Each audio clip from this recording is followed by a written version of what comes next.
Hablar de la reforma constitucional implica hablar de los considerandos de la ley. Hacer sistema ha sido complejo para todos porque desafortunadamente hablamos de corrupción como se ha tratado de definir. Cada uno desde su enfoque, cada uno desde el orden de gobierno, cada uno desde la institución o la percepción que se construye. Sin embargo, solamente es una reforma, es un solo sistema y los considerandos fueron únicos. Por eso, el ejercicio al cual nos ha convocado la red de comités de participación ciudadana se celebra. Hablemos pues de la reforma constitucional, pero sobre todo, qué se quería, cómo se construyó y hacia dónde podemos avanzar desde los comités de participación ciudadana.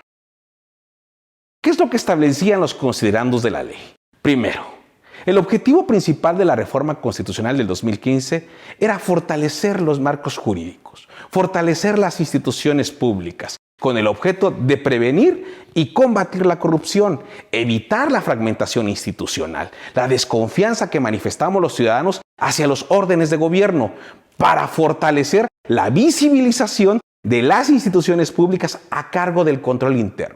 Por eso se habla, dentro de los considerandos de la ley, del relanzamiento del control. ¿Qué es lo que decían también estos considerandos? Que el diseño legislativo de combate a la corrupción tendría que alcanzar mayores estándares de buen gobierno. De ahí el gran ejercicio y la responsabilidad de definir qué es un buen gobierno también, porque fonéticamente, gramaticalmente y sobre todo socialmente, todos podemos tener también un concepto de buen gobierno, porque hasta hoy no se ha definido con claridad qué es un buen gobierno. Sin embargo, todos los ciudadanos percibimos cuando una administración genera un mal gobierno. Otro de los considerandos que buscaba la reforma es que los esfuerzos deberían estar concentrados en la prevención de los actos y no en la sanción. Es decir, el sistema no se construyó para perseguir corruptos, para atrapar delincuentes. Se desarrolló con la visión de que estos hechos no vuelvan a suceder. Tendríamos que tener también dentro de los considerandos muy marcado que lo que se buscaba era tener una capacidad de mejora continua del desempeño gubernamental. Otro también de los grandes problemas que hemos tenido es que no se ha entendido que el sistema lo que en realidad busca es generar mecanismos de coordinación con los sistemas locales. Es decir, el sistema nacional tendría que tener una base sólida de 32 sistemas locales. ¿Para qué? Para poder tener una capacidad de incidencia en todo el territorio mexicano. También se considera la implementación de este sistema a nivel municipal, la necesidad de llegar a la división administrativa más pequeña. Esto implica la importancia que tiene el combate a la corrupción dentro de los municipios, porque se reconoce dentro de los considerandos que la reforma en el municipio puede ser la más perjudicial en virtud de la discrecionalidad que poseen las autoridades municipales para interpretar los trámites a su juicio y conveniencia. ¿Por qué un sistema? Porque la suma es mayor a la suma de sus partes.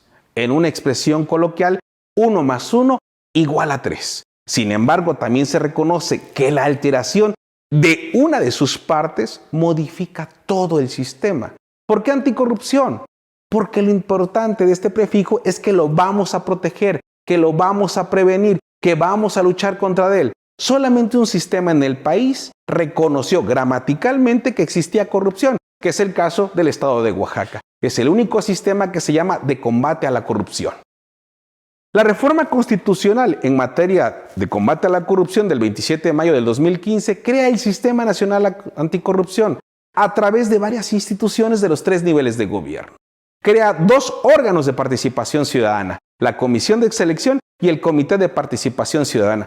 Todas las instituciones públicas ya existían. Dio presencia al Poder Judicial en estas actividades, a los órganos autónomos como el INAI, como la Auditoría Superior de la Federación y como sus homólogos locales. También estableció que las entidades federativas debían crear sistemas locales anticorrupción y a pesar de este mandato de ley, hubo entidades que llevaron un proceso más lento en la integración de los sistemas. El Sistema Nacional Anticorrupción se define como la instancia de coordinación entre las autoridades de todos los órdenes de gobierno, competentes para la prevención, detección y sanción de responsabilidades administrativas y hechos de corrupción, así como la fiscalización y control de los recursos públicos. Se estableció que las entidades federativas debían crear sistemas locales anticorrupción. El objeto del sistema es establecer principios, bases generales, políticas públicas y procedimientos para la coordinación entre las autoridades de todos los órdenes de gobierno. Pero su objetivo es evitar que siga existiendo una fragmentación y dispersión de las instituciones públicas. En la ley se establece que el objeto del sistema es establecer principios, bases generales, políticas públicas y procedimientos para la coordinación entre las autoridades de todos los órdenes de gobierno. Pero en la reforma se considera que el objetivo es evitar que siga existiendo una fragmentación y dispersión de las instituciones públicas. ¿Cómo se pretendía alcanzar este objeto y este objetivo? El Sistema Nacional se integra por un comité coordinador, por un comité de participación ciudadana, por el comité rector del Sistema Nacional de Fiscalización y los sistemas locales. En algunos sistemas estatales anticorrupción se tiene un comité coordinador, un comité de participación ciudadana y un representante de las autoridades municipales. En otras entidades se estableció solamente el comité coordinador y el comité de participación ciudadana. En esta línea del tiempo que podemos observar, a partir de la reforma del 2015, es hasta el 2017 cuando se integra por primera vez el Comité de Participación Ciudadana del Sistema Nacional Anticorrupción y se dan la mayoría de las reformas estatales. En el 2018 se establecen la mayoría de los sistemas estatales anticorrupción, pero es hasta el 2019 hasta donde tenemos a la Fiscalía Especializada en Combate a la Corrupción. En el 2020 sucede algo extraño, porque solamente se quedan 2 integrantes del Comité de Participación Ciudadana. Y en un ciclo mucho más gris, solamente se queda un integrante a partir de febrero de 2021. Es así como hasta después de 2021 se designa la Comisión de Selección del Sistema Nacional y a la postre con este procedimiento se integran otros 4 jugadores del Comité de Participación Ciudadana.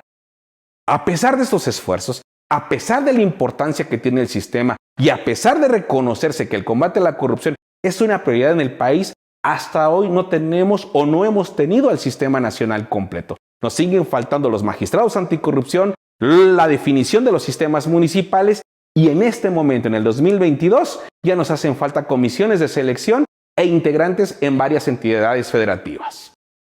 Pero ¿cómo jugamos los ciudadanos en el sistema? ¿Qué rol juegan los ciudadanos del Sistema Nacional Anticorrupción? Recordando que las instituciones del Comité Coordinador ya existían. Solamente se integró un jugador, el ciudadano, con unas facultades por demás relevantes, porque preside el sistema. Se establece en la ley que el Comité Coordinador deberá establecer los mecanismos para promover y permitir la participación de la sociedad en la generación de políticas públicas dirigidas al combate de las distintas conductas que constituyen faltas administrativas, es decir, vamos a prevenir, vamos a establecer políticas públicas que prevengan la corrupción a través de 2 componentes. La comisión de selección, integrada por 9 ciudadanos, expertos en estas materias de rendición de cuentas, integrados por académicos y por integrantes de la sociedad civil, por el Comité de Participación Ciudadana, por 5 ciudadanos de probidad y prestigio por sus aportaciones a la fiscalización, a la rendición de cuentas, al combate a la corrupción y a la participación ciudadana. Pero ¿quién debe formar a los ciudadanos? ¿Quién debe impulsar su participación? ¿Cuánto han impactado los ciudadanos en el combate a la corrupción? Y la respuesta es muy sencilla. El Comité de Participación Ciudadana, sus 5 integrantes, los 5 expertos, son los que deben generar pedagogía social. Son los que deben buscar una mayor formación ciudadana para provocar una mayor participación. Porque seguramente hemos de encontrar participación momentánea, expresiva, por una chispa, por un problema momentáneo. Pero no se fortalece.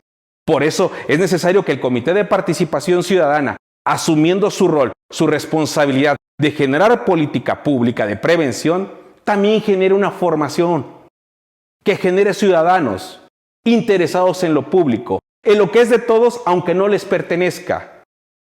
Es el Comité de Participación Ciudadana quien nos representa, quien debe ser un vínculo con la sociedad académica, con la sociedad civil, con todos los ciudadanos, con los órdenes de gobierno. Es quien debe generar los puentes para que los ciudadanos podamos ingresar a las instituciones, podamos conocer las instituciones, que las instituciones públicas consideren la participación ciudadana como una alianza, no como una generación de evaluación para juzgar, sino de evaluar para mejorar, para proponer, para co-crear, para ser corresponsables del Estado, de este ejercicio en el que todos tenemos que aprender a hacer sistemas, a respetar nuestras asimetrías, pero entender que la suma de todos genera un mejor estado de derecho, un mejor estado de bienestar. Pero es una cuestión de corresponsabilidad. Las instituciones públicas ya nos demostraron que no pudieron solas. Pero ¿qué pasa si los ciudadanos fallamos? ¿Qué tanto hemos impactado a los ciudadanos? ¿Cuánto hemos propuesto? ¿Cuánto hemos generado? ¿Cuánto se ha materializado la participación? Este componente, que era el único que faltaba. Porque los ciudadanos desconfiamos de las instituciones públicas. Pero ¿qué tanto las instituciones públicas han confiado en los ciudadanos? Me parece que este es el gran reto que tenemos hoy. Una formación ciudadana va a generar una participación ciudadana de impacto. Pero esta participación no implica suplir a las instituciones, no implica quitarles sus facultades, no implica hacer lo que ellos no pudieron. Implica co-crear, coparticipar, hacer sistema. Ejercicios como la estafa maestra nos implican que los ciudadanos también hemos participado del lado erróneo, porque los peces gordos ya aprendieron a nadar, se han formalizado, han generado estudio, se han preparado, han hecho documentos jurídicos, han generado estrategias, han generado redes. Los peces gordos ya aprendieron a nadar y a los ciudadanos parece que nos da miedo el agua.